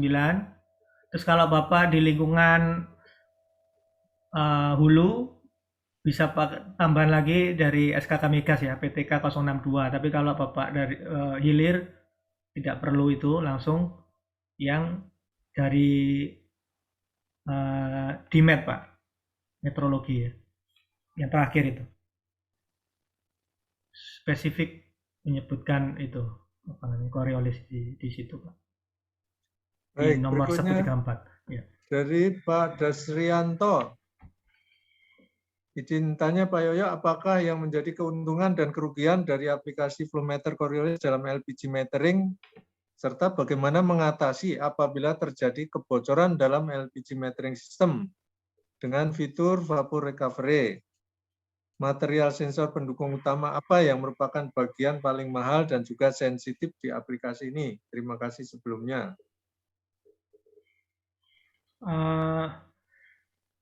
Kebocorannya di cubingnya itu ya Pak, maksudnya ya? Di cubnya Rotamas itu maksudnya? Silakan Pak Dasrianto kalau Iya. mau menambahkan penjelasannya. Iya Pak, betul Pak. Nah, itu apa namanya, ada komponen itu ya Pak, safety equipment ya Pak, PSP itu Pak ya, yang bisa menjaga dia dari kebocoran itu ya. Bentar ya. Nah ini ya, dia akan merilis pressure di sini ya. Sebagai contoh nih, ini kalau liquid ini kan biasanya 18 ya, 18 bar itu ya, dia desain pressure-nya. Jadi ketika di atas 18 dia merilis pressure. Nah kalau Coriolis ini udah pasti 3 atau 4 kalinya lebih dari ini Pak. Nanti kalau perlu saya kasih datanya Pak. Jadi tergantung dari ukurannya ya Pak. Kemampuan dia tidak bocor itu ya. Tapi pasti beberapa kali lebih gede dari ini Pak, pressure safety valve-nya Pak. Kemudian pada waktu desain, waktu factory acceptance test itu kita biasanya melakukan hydro test dan leak test itu 1,5 kali desain pressure Pak. Jadi semuanya sudah diuji 1,5 kali dari desain pressure. Jadi kalau misalkan nih ini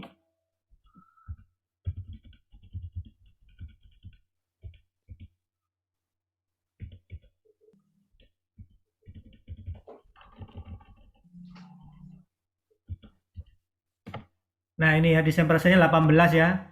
Berarti nanti 18 tambah 9 18 tambah 9 27 gitu ya. Kasih tes 27 dulu sebelum dikirim itu Pak. Nanti dipertahankan 1 jam ini nggak ada leakage gitu. Gitu. Itu udah Baik. standar Pak. Oh ya, silakan. Kenapa Pak? Itu udah standar ya Pak. Standar praktis Pak. Itu selalu ada Pak. Hydro test sama leak test Pak. Leakage test. Ya baik Pak Yoyo, makasih. Iya baik Pak. Berikutnya pertanyaan dari Pak Adrian. Bagaimana cara menghitung nilai uncertainty dari metering package dan berapa maksimal nilai uncertainty yang dapat diterima? Dalam menghitungnya Pak nanti mulai dari transmitternya, kemudian berapa uncertainty-nya, kemudian terus apabila ada sinyal kondisioner atau apa itu kita juga tulis berapa uncertainty-nya.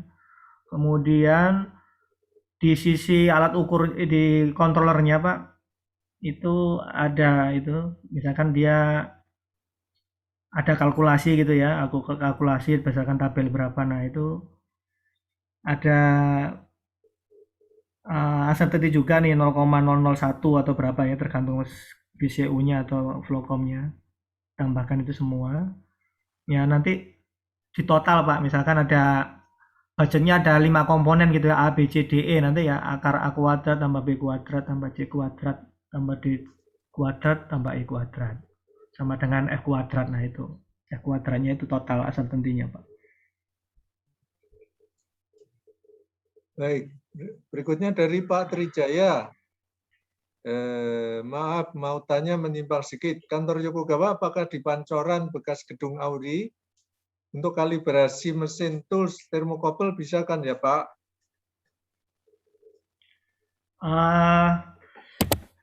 Mulai tahun 2014 atau 15 dari Pancoran pindah ke TB Sumatupang Pak di Plaza Oleos. Nah kalau temperatur bisa dilakukan di standar lab-nya Yokogawa Pak, thermocouple ya, atau RTD ya, bisa juga. Berikutnya dari Pak Salmin Leto, apakah Coriolis ini dapat mendeteksi kalau di pipa ada kebocoran?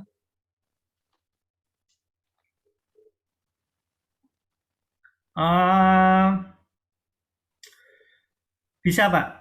Jadi ada apa namanya, ada namanya detection gitu ya Pak ya, apa namanya, dari cupnya itu, apa namanya, kalau dia eh, berdasarkan beberapa parameter gitu, dia nanti menyimpulkan kalau dia bocor atau korosif gitu ya, udah tipis sekali itunya apa namanya pipanya, atau kosong kan nggak, kan dia harus full fill ya, kalau diisi apa namanya pada waktu pengukuran itu harus terisi penuh gitu ya. Nah kalau dia cupnya hanya terisi sebagian itu juga ada deteksinya Pak. Corrosion detection juga ada.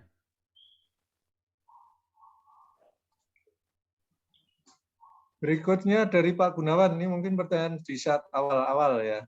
Maaf saya awam LPG, apa beda konsep dan output antara gas measuring dengan gas metering?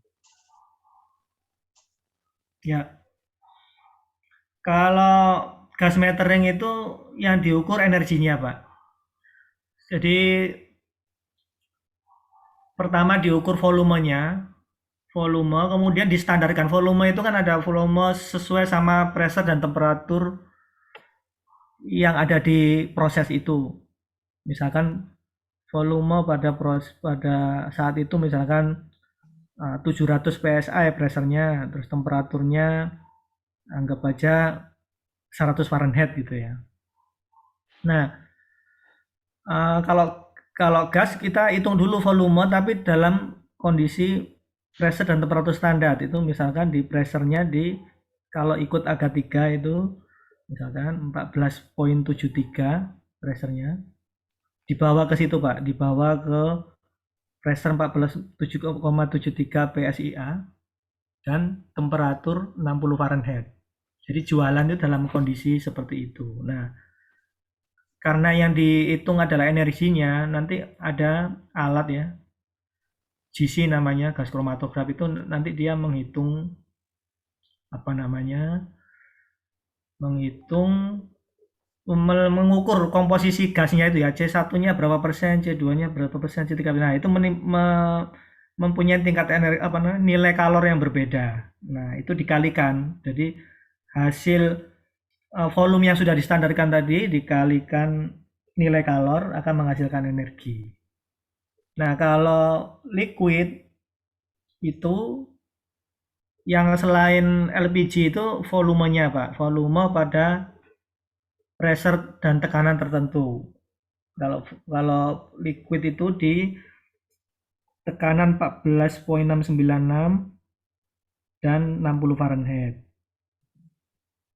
Nah, kalau LPG karena tadi gampang sekali berubah dari gas ke air ke uap atau apa, dia massa Pak yang diukur Pak, yang dipakai jual beli massanya.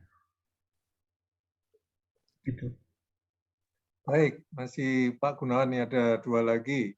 Apakah bisa dielaborasi proses mendapatkan model matematik metering ini? Kalau yang ini maksudnya dari getaran menjadi itu ya Pak? Maksudnya sejauh Flow dari getaran jadi angka. ya ada sih Pak, cuman itu dapur itu Pak. Nanti kalau gas mungkin lebih ya, bisa saya. Misalkan kalau peta kan anginnya masuk ya. Berapa Pak? Berapa kamar di sini Pak? 3.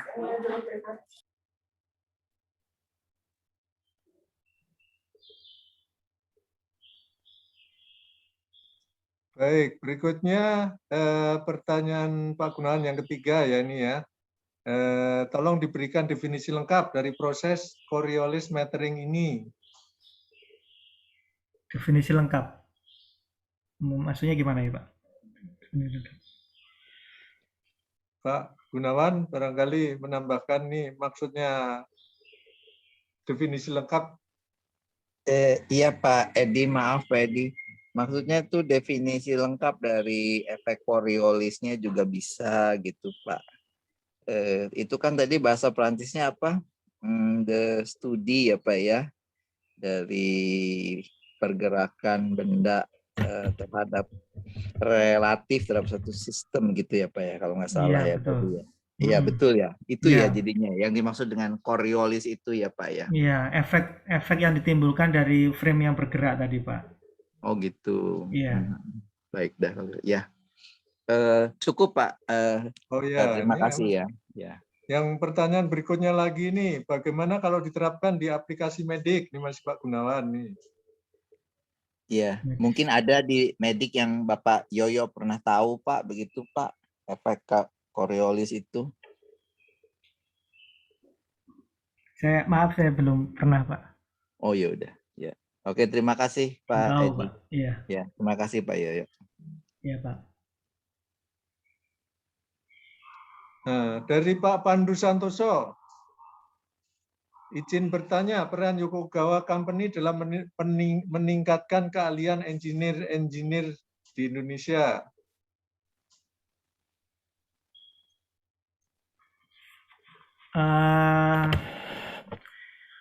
Ya, salah satunya seperti ini, Pak. Terutama di itu, Pak. Sejak pandemi kemarin, kami mungkin rutin ya, Pak. Hampir sebulan sekali gitu ada apa namanya, melakukan acara seperti ini, Pak. Jadi kalau Bapak berkenan bisa hubungi saya, Pak. Nanti saya apa namanya hubungkan dengan itu IO-nya di Yokogawa sana untuk bisa mengundang instansi Bapak atau Bapak secara personal, Pak. Maaf Pak, terbuka untuk umum atau untuk para pemakai saja dari Yokogawa itu Pak? Terbuka untuk umum, Pak. Oh, kalau boleh di-share Pak, dia punya link Iya. Pak, atau nomor HP Bapak. Maaf ya Boleh, Pak. Pak. Bisa nanti hubungi saya sih, Pak. Nanti bisa lihat Pak Edi ya, Pak, nanti. Oh ya, Iya. nah, ini Pak Yoyo ini juga produk didikan Yokogawa ini kan udah jadi orang pandai. Iya. Ada Pak, ada mahasiswa juga ikut gitu kok, Pak. Oh, boleh. Instansi, iya. Ya. Ya siapa tahu sekalian kita bantu promosikan Pak untuk di laboratorium ya Pak. Iya boleh Pak. Nanti untuk hibah riset apa segala ya Pak ya. Boleh. Ya. Assalamualaikum. Iya. Terima kasih. Assalamualaikum.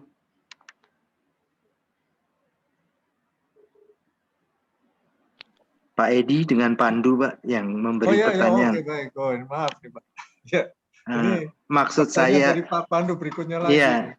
Maksud saya peran Yokogawa itu adalah pimpinan yang di sini mulai diganti dengan Anda, Mas Yoyo. Itu maksud saya. Assalamualaikum. Terima kasih. Ya, terima kasih. Saya juga ini makanya tadi ini Mas Yoyo ini juga hasil pendidikan dipandaikan di Yokogawa ini. Iya. Ya kalau boleh Pak, di Yokogawa ini lokalnya itu 99%, Pak. Jadi ya 99% itu dari awal sudah dilakukan oleh orang lokal, Pak. Karena memang Yokogawa kebijakannya seperti itu, Pak. Jadi yang asing itu hanya presiden direktur sama wakilnya saja, Pak. Oh, begitu ya Mas ya, Mas Yoyo. Iya. Karena proyek kami itu bekerja sama dengan Yokogawa. Iya. Setahu saya nggak begitu tuh Mas. Oh gitu ya. Masih Apa Pak? jauh kalau Anda ke atas. Proyek kami JTB, Pertamina gitu. JTB Cepu kan pakai Yokogawa. Ya. Masih jauh Anda dari pimpinan itu aja Mas. Coba merangkak naik supaya jadi pimpinan. Assalamualaikum, terima kasih. Mungkin bukan Yokogawa Indonesia berarti barangkali. Mungkin Pak Yoyo bisa menjelaskan itu.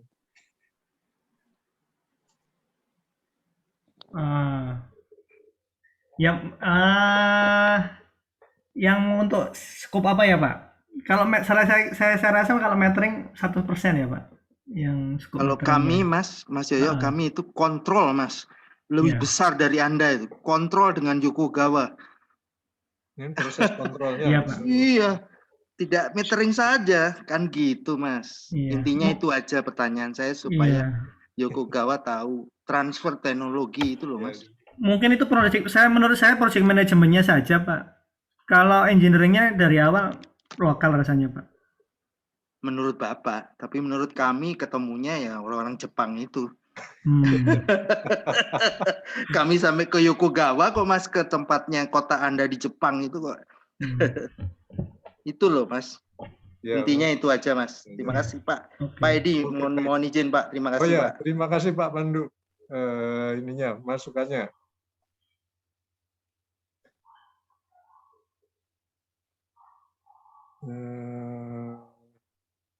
Oh ya nih, sebenarnya pertanyaan dari Pak Pandu juga ini ya.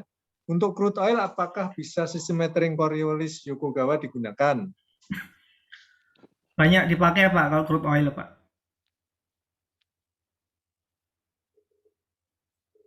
Kemudian mungkin kalau kebocoran gas bisa pakai OTDR ya.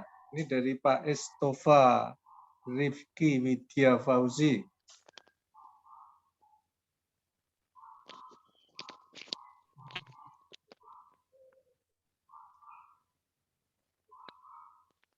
Maksudnya yang ditanyakan apa nih Pak?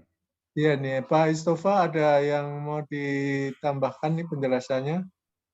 Enggak, Pak. Itu tadi kayaknya menjawab dari yang kebocoran tadi, Pak.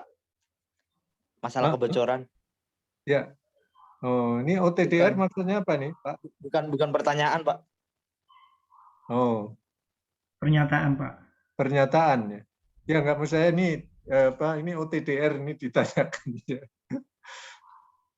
Mungkin bisa saya belum tahu Pak. Biasanya OTDR untuk ini ya, untuk kabel optik ya, serat optik ya biasanya, untuk lihat putus di mana gitu.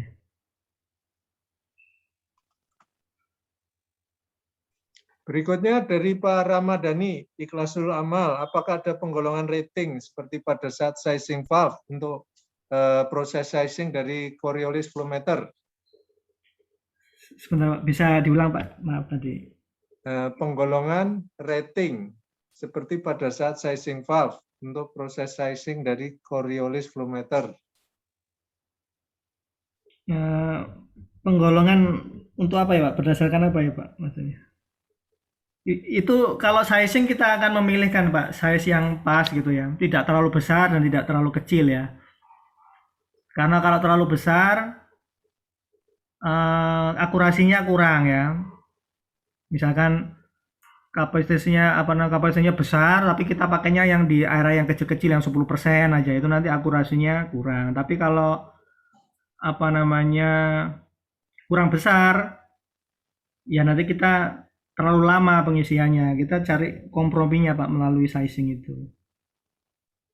Kalau terlalu kecil dia bagus di akurasi yang bawah, tapi nanti kalau terlalu kecil misalkan pressure drop-nya besar gitu. Jadi kita ambilkan kompromi yang paling pas Pak di sizing itu. Baik, berikutnya pertanyaan dari Pak Dimas Fajari Sandi. Apakah sistem Coriolis ini dapat dipakai untuk fluida dari sumur yang masih multiphase, gas, liquid, solid? Coriolis itu ada untuk aplikasi yang untuk NOC Pak, net oil concentration ya, net oil calculation. Hanya saja multiphase-nya itu harus 2 fasa Pak. Jadi misalkan nih 2 fasa itu misalkan minyak dan air aja gitu ya, atau minyak dan padat aja gitu ya. Jadi harus 2. Jadi misalkan kalau 3 air, minyak dan gas gitu misalkan, ya mungkin bisanya liquid sama gas gitu, atau liquid sama solid gitu, itu Pak. Jadi 2 harus 2.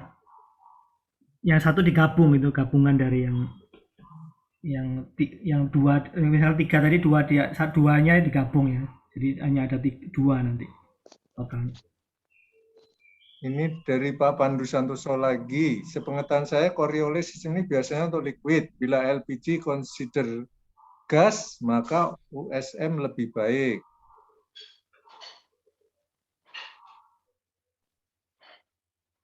Ya nanti ditentukan Pak dengan apa namanya, ditentukan dengan sizingnya Pak, mana yang lebih cocok untuk aplikasi Pak.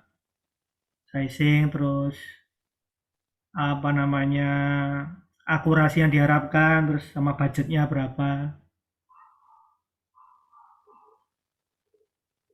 Gitu. Berikutnya tentang meter configuration 2 kali 100% ini maksudnya spare atau apa? 2 kali 1% itu berarti ada 2 line, apa namanya, line-nya itu identik, kemudian bisa saling membackup gitu Pak. Nanti di switch ada itu ya, apa namanya, ada valve yang mengarahkan ini mau masuk lane 1 apa lane 2 gitu ya. Jadi ada kayak percabangan gitu. Nah, kalau 2 kali 1% itu berarti bisa apabila satu itu bermasalah bisa digantikan yang satu dengan yang lainnya dengan kapasitas besar.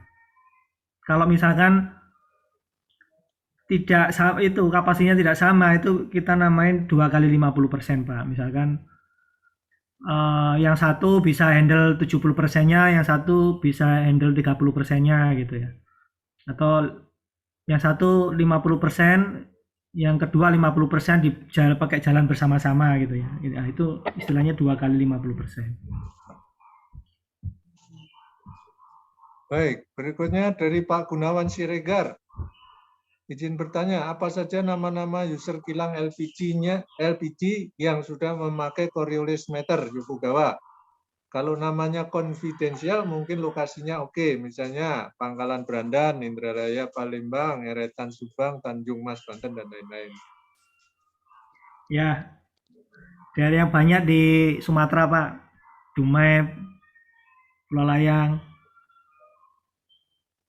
terus Belawan, Bima gitu Pak.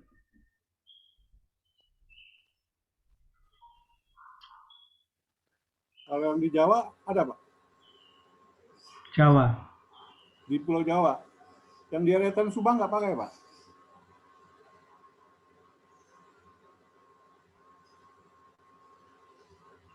Ya mungkin ada Pak, tuh cuman bukan proyek Yokogawa ya Pak. Oh gitu ya. Iya. Oke, makasih Pak. Baik Pak. Makasih Pak Edi. Oke, terima kasih Pak Gunawan.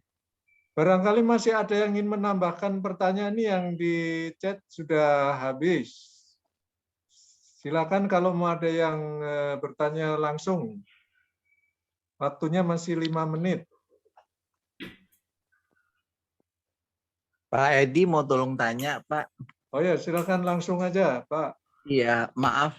Pak Yoyo, Yokogawa itu dulu kan dipegang oleh PT Nabicon ya. Waktu tahun 70-an, 80. Sekarang tuh apa masih ada, Pak? Atau langsung dari Jepang, Pak? Nabicon itu dulu agen Pak. Bukan, iya. Iya, bukan representatif gitu. Jadi suatu saat performanya menurun gitu ya Pak. Oh gitu. Iya, performanya menurun, terus ya supaya bisnis tetap lancar ya sudah apa namanya langsung Yokogawa yang itu yang handle. Baik. Jadi makanya namanya sekarang PT Yokogawa Indonesia. PT Yokogawa Indonesia, iya betul. Iya kan biasanya ada tuh vendornya betul. Sama nama perusahaan beda gitu ya Pak. Ya itu masih agen itu ya. Kalau yang ini memang itu apa namanya? Memang langsung Yokogawa Pak. Oh baik dah. Iya. Kalau kantornya masih ya Pak Yokogawa itu yang di apa Tugu Miring itu Pak, ada ke situ ya Pak, masih ya? Sudah pindah Pak. Oh pindah ya? Di TB Simatupang Pak. Oh TB Simatupang. Oh baik baik, nanti saya cari di internet. Baik ya. Iya, dekat pertanian dulu Pak, Departemen Pertanian. Oh oke, Departemen Pertanian. Iya. Iya. Terima kasih Pak Yoyok dan Pak Edi.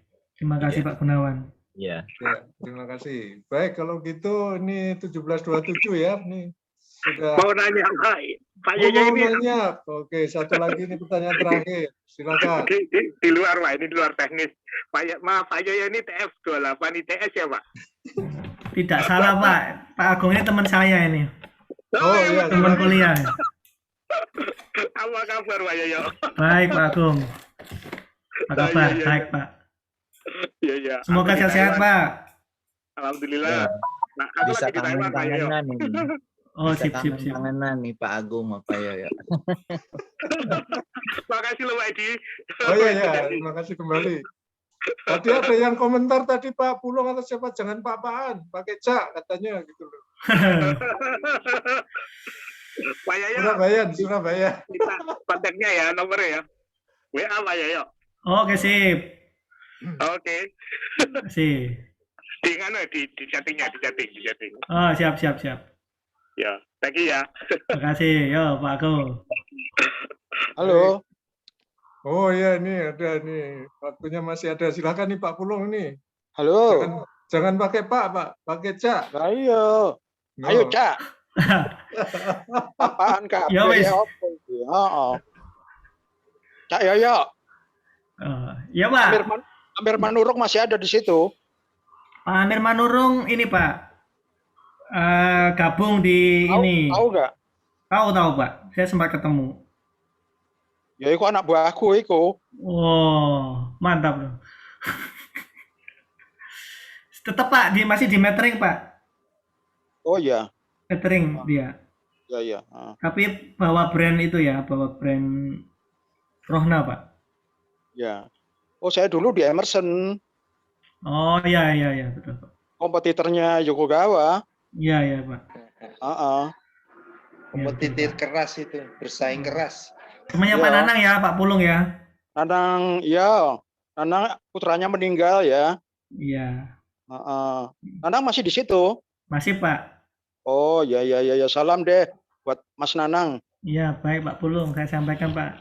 Ya. Baik, kalau begitu nih 17.30 ya kalau dibulatkan 17.29. Oke, waktunya untuk sementara kita akhiri sampai di sini. Sekali lagi terima kasih kepada Pak Yoyo Wiratmo yang sudah memberi sharing pengetahuan di BKTF. Ini tadi pertanyaan-pertanyaan juga sangat banyak. Termasuk yang dari Pak Pandu tadi ini yang tingkatannya tingkatan bos. Terima kasih juga Pak Parwijaya yang sudah menyampaikan safety moment-nya. Kemudian juga ibu-ibu dan bapak-bapak yang sudah bergabung di acara sore hari ini. Ini ada pertanyaan-pertanyaan tentang nomor telepon, nanti saya saya respon nanti Pak informasinya. Iya. Baik, mohon maaf kalau ada yang kurang berkenan, kita akhiri sampai di sini. Kita lanjutkan besok sore itu tentang Centralized Railway Traffic Control System. Bagi yang tertarik, silakan bergabung lagi. Pembicara dari PT Land Railway System. Pak Edi bisa nambah sebentar. Oh ya. Tadi saya ada ini Pak, ada revisi 1 halaman Pak. Nanti saya kasih revisinya Pak. Oh ya, materinya. baik. Kan ini masih, jadi itu biasanya pada waktu acara kita posting ininya link materinya, tapi nanti juga di akhir acara itu dikirim lewat email juga bagi yang mendaftar. Jadi kalau ada revisi bisa disampaikan. Baik, sekali lagi terima kasih. Salam sehat-sehat selalu dimanapun berada. Tetap disiplin, protokol kesehatan. Mudah-mudahan kita selalu terhindar dari COVID-19 dan mudah-mudahan segera berakhir nih COVID-19. Amin. Cak Edi, terima kasih Cak Edi. Terima kasih Pak Edi Leksono. Assalamualaikum warahmatullahi wabarakatuh. Selamat sore. Assalamualaikum warahmatullahi wabarakatuh.